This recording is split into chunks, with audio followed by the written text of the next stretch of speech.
Hello बच्चों, क्या हाल चाल। आशा करते हैं कि आप लोग अच्छे ही होंगे। तो फिर से आपके सामने लेकर आ गए हैं नया चैप्टर, चैप्टर 6, जिसका नाम है विद्युत चुंबकीय प्रेरण, इलेक्ट्रोमैग्नेटिक इंडक्शन। मतलब ये चैप्टर बेटा आपको बताएगा कि बिना छुए एक ऑब्जेक्ट से दूसरे ऑब्जेक्ट में करंट वोल्टेज कैसे फ्लो करा दे।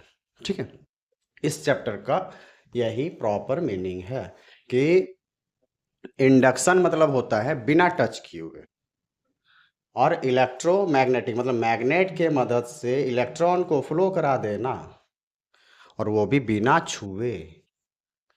अगर कोई कहीं पे दुनिया में ऐसा घटना हो रहा है तो वहाँ कहेंगे हम लोग क्या हो रहा है, क्या हो रहा है, इलेक्ट्रोमैग्नेटिक इंडक्शन का प्रोसेस हो रहा है। तो आशा करते हैं कि ये छोटी सी चीज़ आपको समझ में आई होगी, और ये बहुत बड़ा कांड कर सकता है। ये छोटा सा सुनने में तो लग रहा है छोटा सा है, और इसी से अभी दुनिया चल रहा है, ऑटोमेटिक प्रोसेस। मतलब ये बहुत काम का चीज़ है। ठीक है, तो आगे हम लोग कंटिन्यू करते हैं इसको। तो आगे हम लोग देखते हैं कि इसमें क्या क्या सवाल पूछा जा सकता है आपके एग्जाम में, और क्या इंपॉर्टेंट है। ठीक है, तो हमारा आज का पहला सवाल देखिए क्या पूछा गया इसमें, कि किसी कुंडली की 100 प्रेरकत्व माप होती है। मतलब पूछा 100 प्रेरण मतलब खुद से प्रेरणा लेना, क्लास में तो बताए हैं कि 100 प्रेरण का मतलब होता है खुद से प्रेरित होना, और इसके लिए सिंबल बेटा क्या आता है, एल। 100 प्रेरण के लिए सिंबल एल आता है। तो बोल रहा है कि एल किसका माप है। तो एल बेटा क्या करता है, विरोध नहीं करता है। एल क्या करता है, विरोध करता है, अपोज करता है। तो अपोज करता है किस चीज का, परिवर्तन का। जैसे हमारा यहाँ पे करंट डाले थे हम, तो मैग्नेटिक फील्ड बना था इस करंट के कारण, इसके इसमें क्लियर है। अब बाबू जब मैग्नेटिक फील्ड बना तो यही मैग्नेटिक फील्ड देखिए दोबारा क्या हो रहा है। हम दो चीज इसमें, दो चीज समझने की होती है कि अगर किसी वायर में करंट डालते हैं तो मैग्नेटिक फील्ड बनता है, पहला केस। दूसरा केस कि अगर किसी वायर के चारों ओर मैग्नेटिक फील्ड डाल दे तो उसमें करंट आ जाएगा। वाइस वर्सा होता है, एक दूसरे के विपरीत होता है। तो देखिए यहाँ दोनों घटना घटता हुआ नहीं दिख रहा है कि अगर करंट डाले तो मैग्नेटिक फील्ड बना, ये मैग्नेटिक फील्ड दोबारा इस कॉइल में कट होगा ना, और क्या बना देगा, एक करंट बना देगा, जिसको कहेंगे इंड्यूस्ड करंट, प्रेरित धारा। ठीक है, अब वो करंट, ये जो मैन करंट है, और यहाँ पे जो इंड्यूस्ड होगा, मान लो आई एन लिखते हैं, इंड्यूस्ड हुआ, ये इसका विरोध करने लगेगा। ठीक है, तो अगर विरोध वाला घटना दुनिया में कहीं भी दिखता है तो न्यूटन ही बताया था, जड़त्व के नाम से। न्यूटन का जो पहला नियम है उसमें क्या बोला जाता है कि कोई अगर वस्तु स्थिर है तो स्थिर रहेगा, गति में तो गति में रहना चाहेगा। तो इससे पता चलता है कि दुनिया में अगर कहीं परिवर्तन का विरोध हो, मतलब ये चाहता है कि इसमें परिवर्तन आ जाए, ये चाहता है कि करंट देंगे तुम कुछ नया चीज बनाओ, लेकिन यही चीज नहीं चाहता है कि कुछ नया चीज ज्यादा बने, है ना। मतलब देखो इसमें करंट डाले, ये मैग्नेटिक फील्ड बनाया, तो ये चाह रहा है कि तुम ज्यादा से ज्यादा मैग्नेटिक फील्ड बनाओ। यही मैग्नेटिक फील्ड नहीं चाहता है कि ज्यादा मैग्नेटिक फील्ड और प्रोड्यूस हो। कैसे, क्योंकि ये खुद करंट बना लेगा तो इस करंट का वैल्यू घटा देगा, ये करंट घटेगा तो मैग्नेटिक फील्ड का भी वैल्यू घटेगा। तो खुद का ही विरोध नहीं करने लगा। तो विरोध का मतलब होता है जड़त्व का घटना। दुनिया में बेटा कहीं पर भी विरोध हो, समझ जाना कि उसी घटना को कहते हैं जड़त्व। जड़त्व मतलब जड़ से जुड़ा रहना चाहता है, हम बदलना नहीं चाहते, तो ऐसा घटना को जड़त्व कहते हैं। तो परिवर्तन के विरोध को जड़त्व कहते हैं। तो विरोध, एल किस चीज का काम कर रहा है, इसी घटना का नाम है एल, जो विरोध हो रहा है। तो एल विरोध करने का काम करता है। तो ये किसका माप होता है, तो ये विद्युतीय जड़त्व की माप है। किसका माप है, जड़त्व की माप है, मतलब परिवर्तन का विरोध हो रहा है। तो विरोध यही वाला वर्ड दिखा रहा है, जड़त्व। तो ऑप्शन ए हमारा हो जाएगा राइट। ठीक है, चलो नेक्स्ट सवाल देखो क्या है। 100 प्रेरकत्व की भूमिका तुल्य है। 100 प्रेरकत्व की भूमिका तुल्य है, किसके बराबर है बोल रहा है। 100 प्रेरकत्व मतलब एल किसके बराबर है, तो जड़त्व का तुल्य है, जड़त्व के बराबर होता है। तो ऑप्शन दो का हो जाएगा डी। ठीक है, तीसरा सवाल बेटा देखो क्या पूछ रहे हैं। विद्युत चुंबक प्रेरण में प्रेरित विद्युत वाहक बल स्वतंत्र होता है। तो प्रेरित विद्युत वाहक बल बाबू कैसे पैदा होता है, D phi by D T. कौन बताया था, फराडे, कि जब भी फ्लक्स में परिवर्तन होगा तो ईएमएफ प्रोड्यूस होगा। कौन बताया, फ्लक्स क्या होता है, फराडे बताया।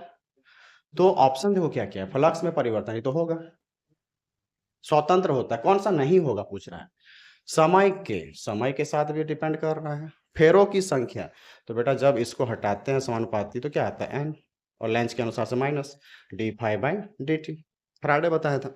तो विद्युत चुंबक प्रेरण का घटना से क्या पैदा होता है, विद्युत भागबल पैदा होता है, कौन बताया, फ्राडे बताया। तो फ्राडे का नियम तो लिख लो फट से, उसमें देखो क्या क्या डेटा है, और जो डेटा है उस पर डिपेंड करेगा, जो नहीं है उस पर डिपेंड नहीं करेगा। तो यहाँ पे देखो कौन सा नहीं है, कुंडली में प्रतिरोध, तो बेटा प्रतिरोध यहाँ पे है क्या, नहीं है, तो इस पे डिपेंड नहीं करेगा।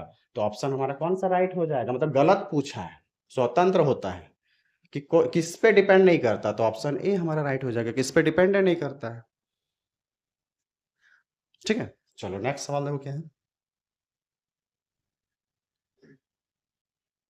चौथा नंबर देखो क्या है। सवाल है विद्युत चुंबक फ्लक्स कैसा ही मात्रक है, तो बेटा फ्लक्स कैसा ही मात्रक क्या था, वेबर, है ना, तो वेबर है।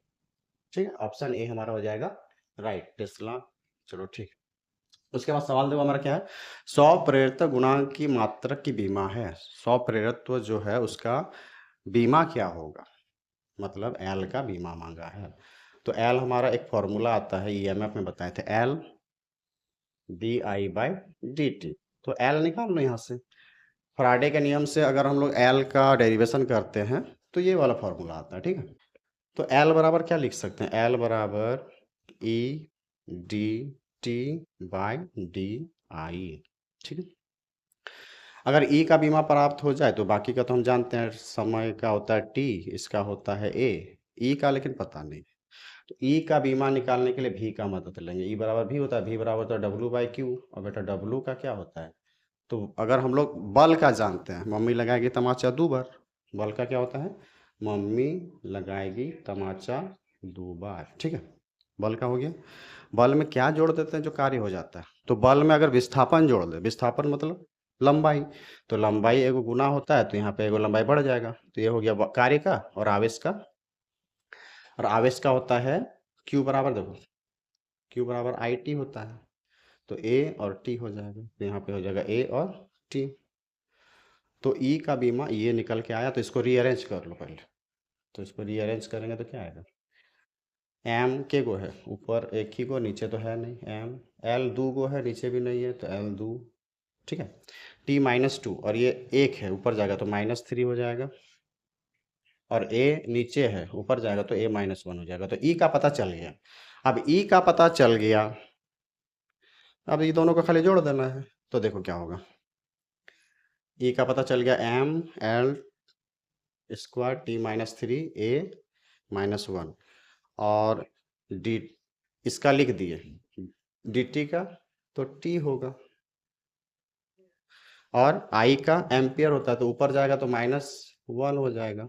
अब इसको रीअरेंज करो, एम एल स्क्वायर T-3 ए दो गो है तो -2, और टी यहाँ पे 3 और यहाँ पे 1 है तो -2 हो जाएगा, 3 में 1 चला गया, 2 बचेगा, तो M L square T-2 a-2 है, M L square T-2 a-2, M L square T-2 a-2, तो ऑप्शन ए हमारा राइट हो जाएगा।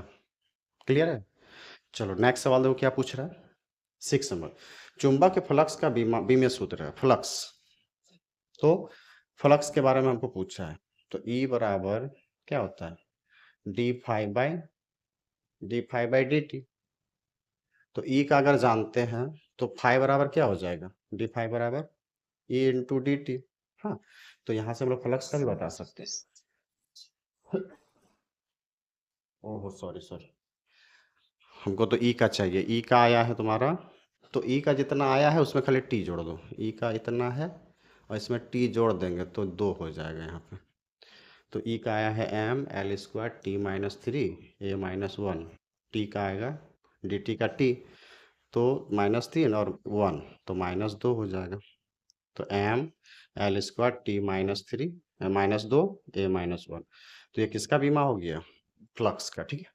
तो फ्लक्स का हो गया, ई का तो ऑलरेडी निकाल चुके हैं, और टी डी टी का टी होता है, तो फ्लक्स का भी पता चल गया, फ्लक्स का कितना हो जाएगा, M L square T-2 a-1, M L square T-2 a-1, तो ऑप्शन बी हमारा मैच खा रहा। देखिए M L square T minus two A minus one, ठीक है। तो इस प्रकार से हमारा ऑप्शन बी हो जाएगा राइट। अब 7 नंबर देखो क्या पूछ रहा है। 7 नंबर पूछ रहा है प्रेरित विद्युत वाहक बल ई का, पूछ रहा बीम। तो ई का तो अभी निकाले ही थे। क्या निकाले थे? M L square T minus three A minus one. ई का निकाले के सबसे पहले तो ई का ही जरूरत पड़ा था। तो इस प्रकार से हमारा ऑप्शन बी हो जाएगा राइट। अब 8 नंबर सवाल देखो क्या पूछ रहा है। यदि चुंबक क्षेत्र किसी सतह के समांतर हो तो सतह से प्रवाहित फ्लक्स क्या मान क्या होगा? चुंबक क्षेत्र बोल रहा है कि चुंबक क्षेत्र किसी सतह के समांतर हो। कोई सतह है, जैसे कोई सतह था,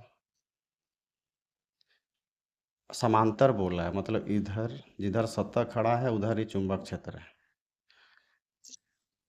चलो देखो, जैसे मान लो चुंबक क्षेत्र ऐसे जा रहा है और सतह भी समांतर है। सतह समांतर है मतलब ऐसे है सतह, सतह भी इधर जा रहा है। तो चुंबक क्षेत्र और सतह के बीच का एंगल कितना होगा? 0 डिग्री। तो देखो सतह अगर इधर है तो इसका एरिया वेक्टर किधर होगा? लंबवत इधर आएगा। चलो ऐसे नहीं समझ में आएगा। देखो बोला चुंबक क्षेत्र और सतह एक दूसरे के क्या है?